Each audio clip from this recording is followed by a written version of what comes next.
Alors je sais que ça va vous paraître hautement prétentieux hein, de ma part, la démarche en elle-même. Et je vais réitérer mon annonce concernant le don des brouillons, de tous les brouillons. Enfin, je ne fais pas de brouillons à chaque fois que j'écris des textes.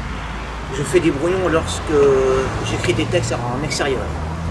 Et puis également des dessins qui n'ont pas été réclamés. C'est-à-dire qu'il y a eu un certain enthousiasme.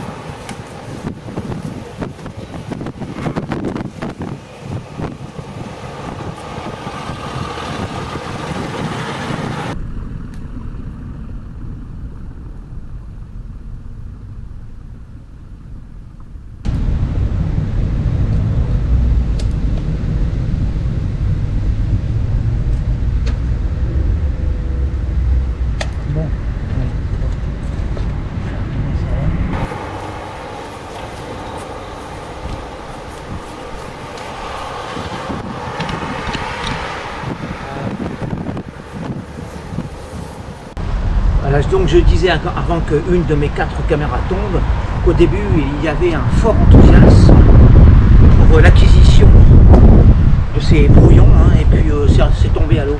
Alors moi je me décourage nullement, bien au contraire, tout ça m'amuse, tout ça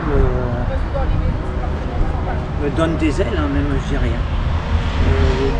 Parce que justement la démarche est purement gratuite puisque c'est un don et puis je n'ai peur de rien dans ce domaine en ce qui concerne tout ce qui tourne autour de ma plume, pour être plus précis en ce qui concerne tout ce que peut générer ma plume en termes de débat, de critique, d'envoler tout ce qu'on veut, lyrique, prosaïque, voilà, et que moi je fais feu de tout bois, donc je ne suis absolument pas,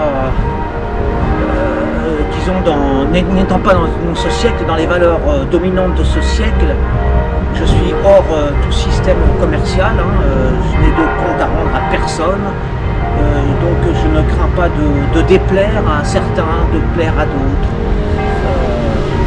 Je suis ce qu'on appelle libre, parce que détaché de beaucoup de choses de cette société. Donc ma démarche, elle peut paraître très prétentieuse, elle l'est peut-être, elle l'est. D'ailleurs, je ne cesse de répéter que j'ai les moyens de mes prétentions. Et donc pour ceux que ça intéresse, ben voilà, je donne ça. Il suffit tout simplement de m'adresser un courrier avec une lettre affranchie, et puis selon l'affranchissement, je vous enverrai 1, 2, voire 10 pages, 20 pages. Vous me faites la demande et vous joignez à votre demande des timbres en adéquation avec le poids postal que cela peut, auquel il peut correspondre cet envoi, voilà, tout simplement. Alors tout ça, ce sont les brouillons que j'ai effectués, ça peut être au crayon de bois, au stylo, etc. Tous ces brouillons qui m'ont été inspirés par mes muses, parce que sans cesse pris dans les flammes de l'inspiration, je suis souvent en campagne, oui, ici même, sur la pelouse en pleine ville, et puis soudain les muses viennent, atterrissent sur mes épaules, me frappent le dos, etc., etc. Elles me charment, elles essayent de me séduire.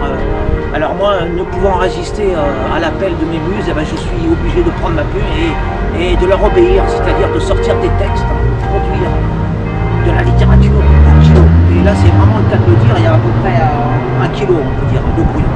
Donc, avis à tous ceux qui sont intéressés par la plume isarienne, par le phénomène Isara et par le phénomène de cette génération de brouillons.